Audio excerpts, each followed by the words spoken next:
to sing, but I'm actually going to recite a poem that I wrote. I guess I was thinking of what to write and what to say, and I was kind of like saying, okay, Valentine's Day is coming up, so I'm going to write a love poem about you, God. And so I was trying to write it, and then everything kept coming up blank, like I didn't know what to write. And then, like, for some reason in my head, like something, like God kept kind of pressing in me, you know what, why don't you just be honest? And why don't you just write about how much you don't love me? And so, this is the poem. Yeah, it's just pretty much a very honest love letter to God. So yeah, hope you enjoy it, hope you guys can relate.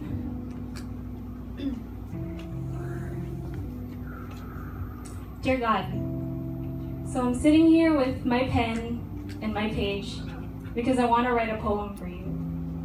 I'm sitting here thinking about all the things that I could possibly say to create this perfect love poem about you. You know, like roses are red, or violets are blue, or let me count the ways and tell them how the distance between me and the moon best represents the extent of my love for you.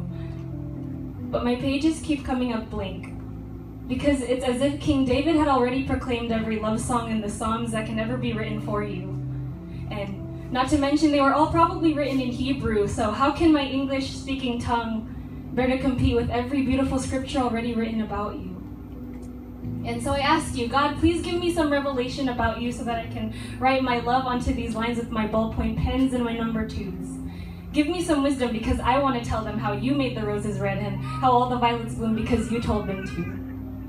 I want to say that I love you to the moon and back, but how could I say all that when the distance in between that isn't even infinite like you? God, inspire me with your truth as if this paper is my genesis, and allow my breath to speak life as I write about the first time I fell in love with you. Make my ink like clay, because I want to mold out the perfect poem for you. I want to write this piece to proclaim my undying love for you, to tell them that you are my everything and that I've given my whole heart to you. I want to show the world just how much I love you. But my pages keep coming up blank, because I guess I'm kind of exaggerating the truth. Wow. Because maybe my love isn't as undying as I say, because my heart stops beating for you the moment my fire goes away. Come on. Someone call the medic because I'm in dire need of a defibrillator. Someone call me to the altar because I'm in dire need of a revival. And maybe you're not my everything, because I wake up forgetting to say good morning. And I would fall asleep at night and you're not the last one on my mind. And maybe I haven't really given my whole heart to you, because pieces of it still beat in different regions apart from you. So maybe I can't show the world just how much I love you, because I guess the truth is, God, that maybe I really don't love you like I say I do.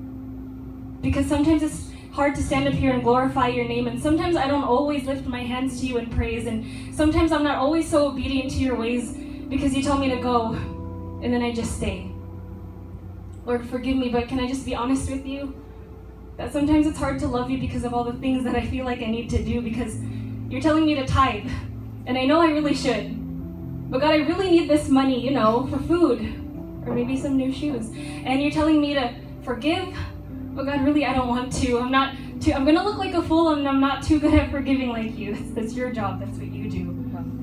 And you're telling me to be patient? But God, if you can be relevant for a quick second and understand that my generation was built on a foundation of quick fixes and instant gratification, so it's probably why I treat you like a microwave oven. Like, for instance, I enter in your presence, 30 seconds, start button, I press it. Adoration, confession, thanksgiving, then my favorite, supplication. Here's my list, God. I need this, God. Give me this, God, and some of this, God. I expect this much by this month, and I want to be blessed, but with nothing less. Come on. And so I wait for you. And then I pray to you. And then I say to you, God, where are you? Because my blessings are kind of overdue. See?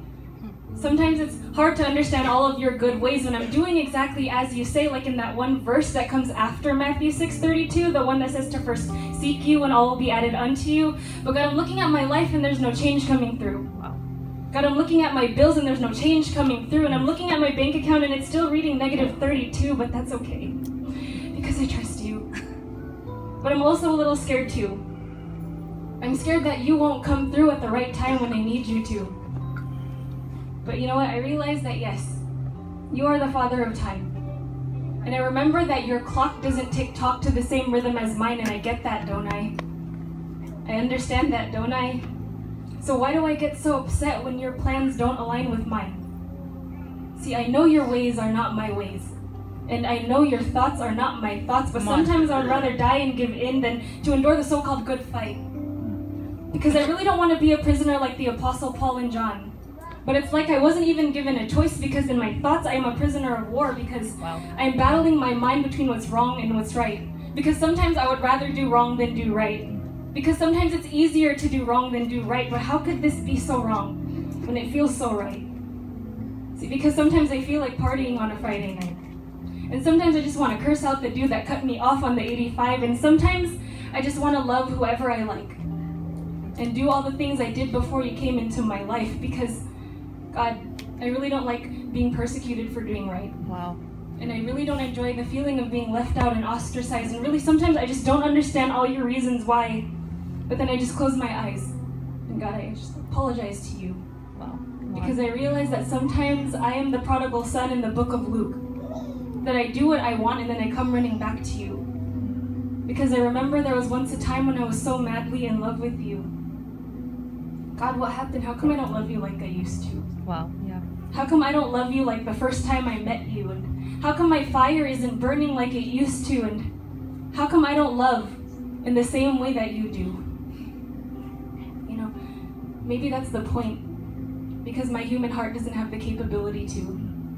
My human heart can't love in the same frequency as you. See, I was making it all about my love when yours is the only truth. Come on. I was making it all about me when really it's all about you. Because I'm remembering the times that you saw me through a crowd when no one else could. Come on. And I remember the times that you believed in me even when I didn't believe in you. And I remember the times that you came through even when I didn't ask you to. Because you were already there for me before I even knew you.